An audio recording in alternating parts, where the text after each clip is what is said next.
Muy buenas tardes, señoras y señores. Bienvenidos al atardecer de este jueves, día 16 de octubre de 2025.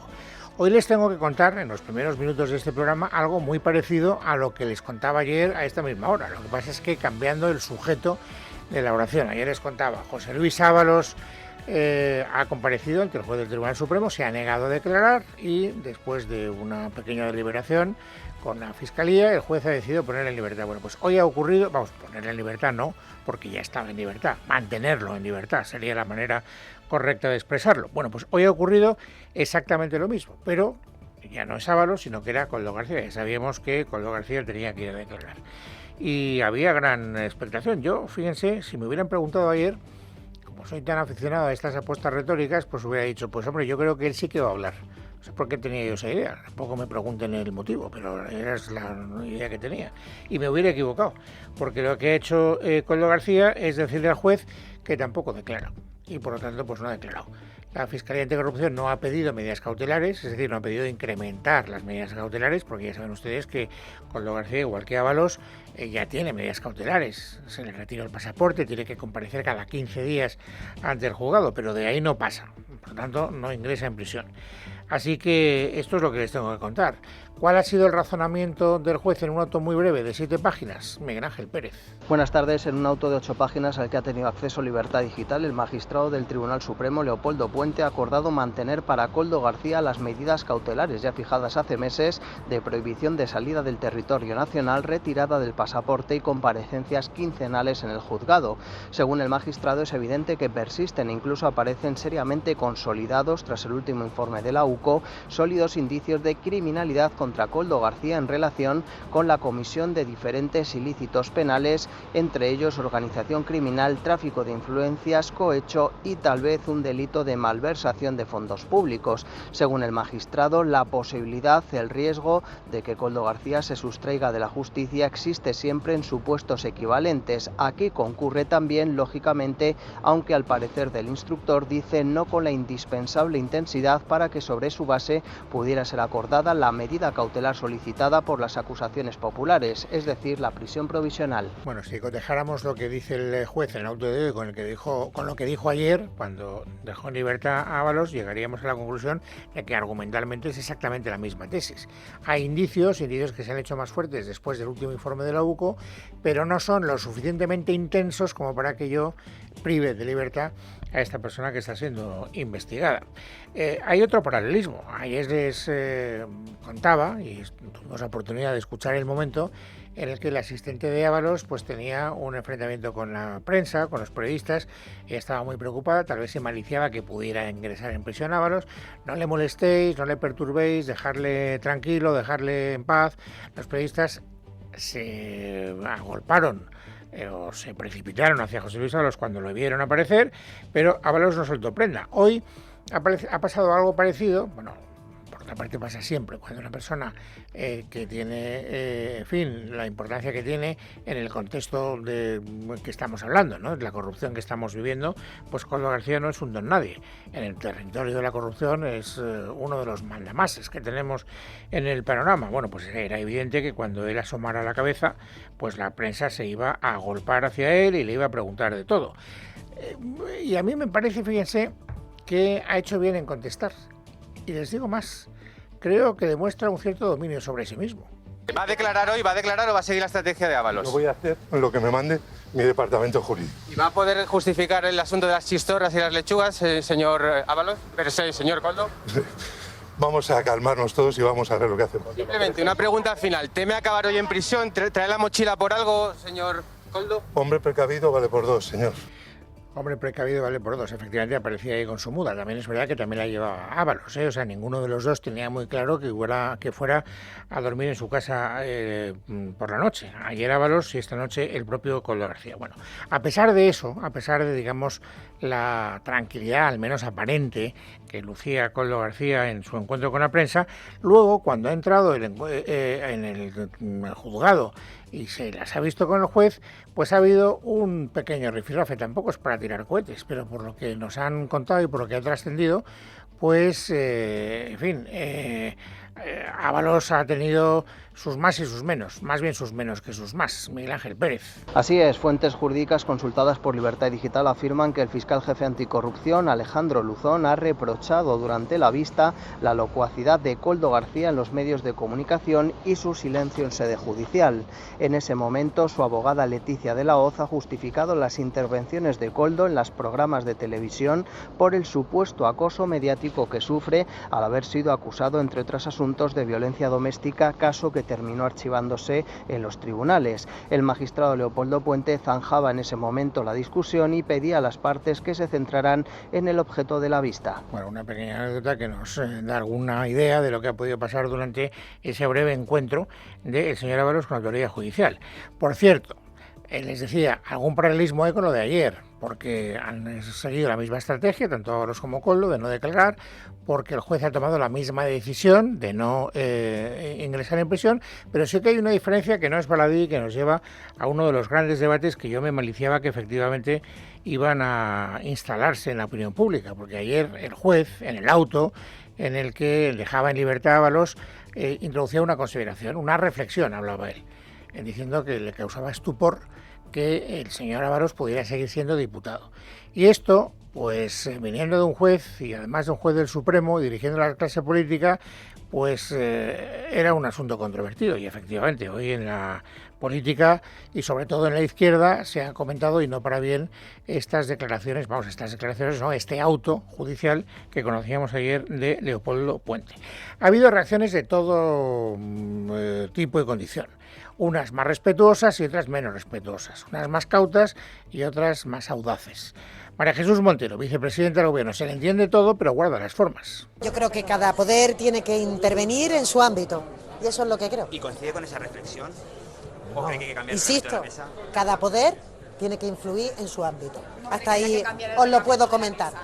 Otra que también guarda las formas, otra declaración. En este caso viene de un ministro que estaba bastante ausente. Bueno, no de las redes sociales, porque Óscar Puente siempre es un asiduo de las redes sociales, pero hasta que Óscar López fue elevado a la categoría de ministro, era el ministro más locuaz del sanchismo. Y prácticamente todos los días pues nos animaba un poco el cotarro y la crónica política diciendo cosas. Hoy ha reaparecido porque ha sido entrevistado por Carlos Alsina en Onda Cero. Una entrevista, por cierto, luego escucharemos algunos otros pasajes que a mí me ha parecido bastante interesante. Le han preguntado por el auto, es decir, por la reflexión de Leopoldo Puente del estupor que provoca que Ábalos siga siendo diputado en el Congreso. Y Puente, como les decía hace un instante, ha optado por la tesis Montero, es decir, la tesis prudente. Si lo que propone el juez es una modificación legal que en el caso de una investigación el diputado se vea privado del acta, esto nos llevaría a una discusión jurídica muy complicada, porque claro, este señor está siendo investigado, es verdad, pero le asiste la presunción de inocencia. Bueno, yo llego a la conclusión de que los ministros, los que tienen rango de ministros, no han querido hacer sangre. Tal vez porque tengan que preservar, digamos, ese papel institucional, cosa que no siempre hacen, pero en esta ocasión creo que han decidido hacerlo. Por eso María Jesús Montero y Óscar Puente han sido prudentes. Pero los que están en el grupo parlamentario del PSOE no han tenido ninguna necesidad de guardar cautela alguna. El vicepresidente Gómez de Celis, por ejemplo, pues se ha despachado a gusto diciéndole al juez que si quiere hacer este tipo de consideraciones, que se presente a las elecciones y que haga propuestas parlamentarias y que luego ya veremos cómo se tramitan. El portavoz parlamentario del PSOE, Pachi López, tampoco ha sido especialmente cauto. Todo el mundo que respeta la separación de poderes sabe que los jueces aplican las leyes y no necesitamos que opinen sobre ellas. Lo que pasa es que en el colectivo de jueces de este país hay elementos muy curiosos, ¿no? A los que no se puede criticar porque salen todos en tromba para protegerse y para denunciar que les estamos criticando. ¿Se plantean cambiar el reglamento? Vuelvo a lo mismo, porque nos lo haya dicho un juez, que aplique la ley y el reglamento. Bueno, pues usted me perdonará, señoría, don Leopoldo Puente, pero creo que esto se veía venir y a mí me da la impresión, es una opinión absolutamente personal y probablemente poco documentada, que usted se podría haber perfectamente ahorrado esa reflexión en el auto judicial que conocimos ayer y no hubiera pasado absolutamente nada. Pero bueno, es evidente que está ese debate, hoy es uno de los asuntos de los que más se ha hablado y también me ha llamado la atención la manera que ha tenido de valorarlo el principal partido de la oposición. Le han preguntado a Feijóo. Entonces, Feijóo no quiere hablar del juez, pero sí que quiere tomar la percha de la palabra estupor, diciendo estupor, motivos hay muchos, y no solo para que los manifieste el juez, lo puede manifestar cualquier ciudadano de nuestro país. La inmensa mayoría de los españoles comparte el estupor, por utilizar un adjetivo que creo que es muy correcto del auto, de ver cómo las 3 personas que encumbraron al señor Sánchez, una declaró ayer ante el Tribunal Supremo, otra lo hará esta mañana y la otra está en la cárcel. Y contrastar esto con lo que ha dicho ayer el presidente, que tiene uno de los gobiernos más decentes de Europa, causa un absoluto estupor. Bueno, declaraciones de Feijóo forman parte del debate político de hoy. La conclusión es la que ya les he dicho al principio, la que ya conocen ustedes, porque es una noticia muy tempranera.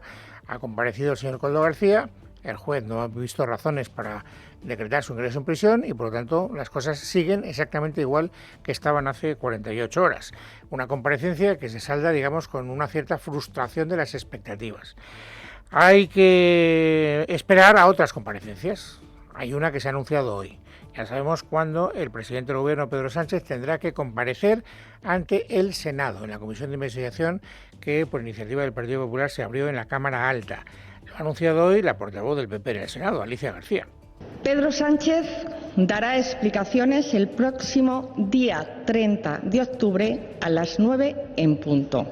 Pedro Sánchez es la X de la trama, una trama con epicentro en la Moncloa. Ha convertido la Moncloa en un refugio de imputados y a su propio partido en un centro de negocios particular. Bueno, pues ya la portavoz del Partido Popular en el Senado nos da una pista de cuál va a ser un poco el tono que utilice el Partido Popular durante esa comparecencia. No sabemos quién va a interpelar al presidente del Gobierno. Sabemos la fecha, porque le ha comentado Alicia García, será el 30 de octubre, es decir, a finales de este mismo mes, dentro de un par de semanas, pero no sabemos quién será el encargado del Partido Popular de someter al presidente del Gobierno al interrogatorio de rigor. Lo que sí sabemos, porque así lo ha querido contar el Partido Popular, es que no se va a dividir el tiempo, como ha ocurrido otras veces. Es decir, que los 50 minutos que están tasados de esa comparecencia los monopolizará un portavoz del Partido Popular, no sabemos quién. ¿Será Alicia García? Yo creo que no, francamente creo que no. Me parece que no, porque si hubiera sido Alicia García, pues no hubieran mantenido, digamos, esa especie de emoción para saber quién será la persona encargada de interrogar al presidente del Gobierno. Lo cual no quita para que hoy Alicia García nos haya querido adelantar ya, tal vez porque sabe que no va a tener la oportunidad de lucirse el día 30, cuáles son las preguntas que se le van a hacer al presidente del Gobierno. ¿Cuándo cobró el presidente del Gobierno en sobres? ¿Cuánto dinero recibió? ¿Cuántas veces? Y sobre todo, ¿de dónde procedía ese dinero? Si tiene la conciencia tranquila, que muestre los tickets, los justificantes de esos pagos.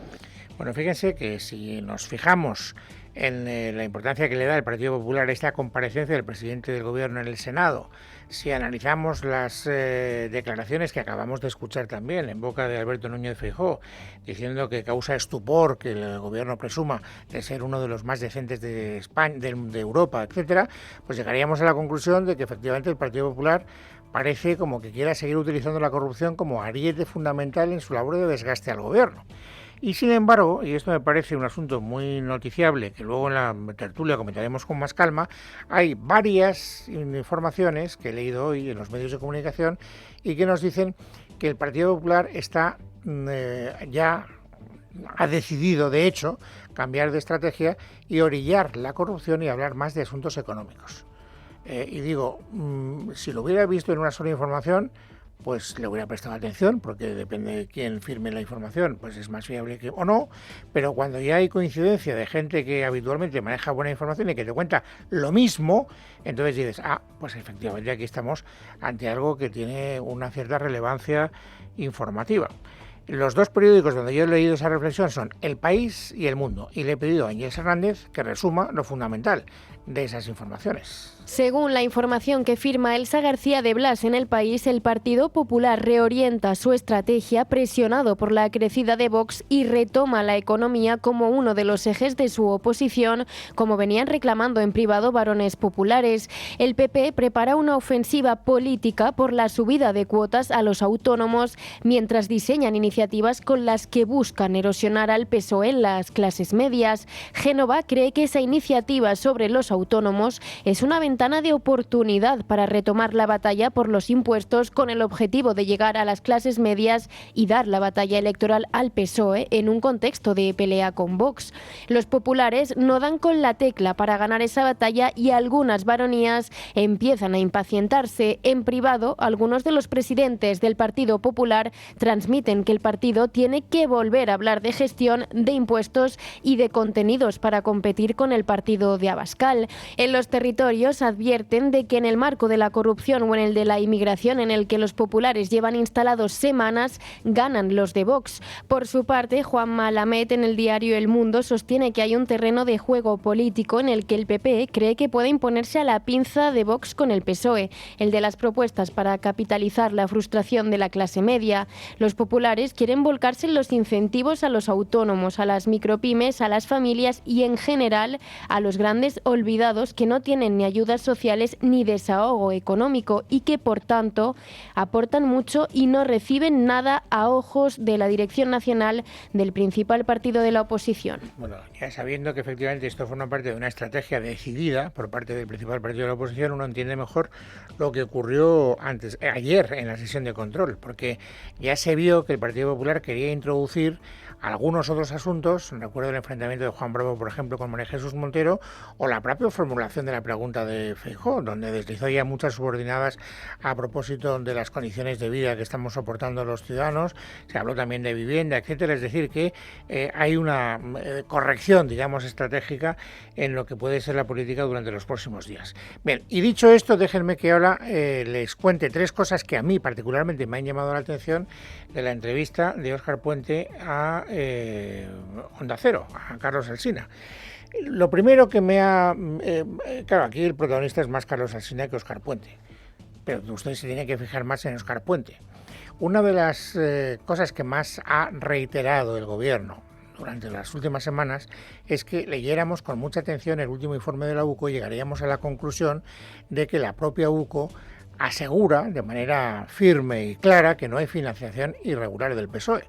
Y cada vez que he escuchado alguna de esas declaraciones, yo les he dicho, eso es una mentira como un piano de cola. En el informe no se lee eso para nada. Claro, yo no he tenido la oportunidad de decírselo a la cara a ningún ministro. Y Carlos Alsina sí. Me sorprende, por lo tanto.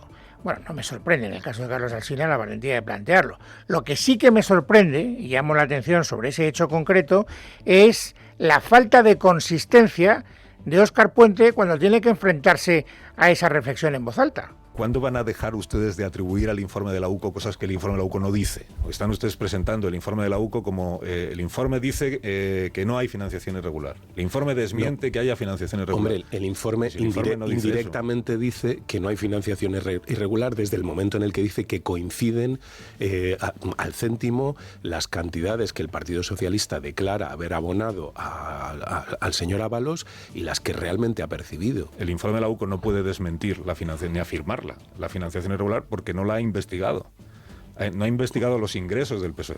Ha investigado los ingresos de Ábalos. Eso es. Pero eso no tiene nada que ver con los ingresos del PSOE. Es que esto no se ha investigado, por tanto, ni se afirma ni se desmiente.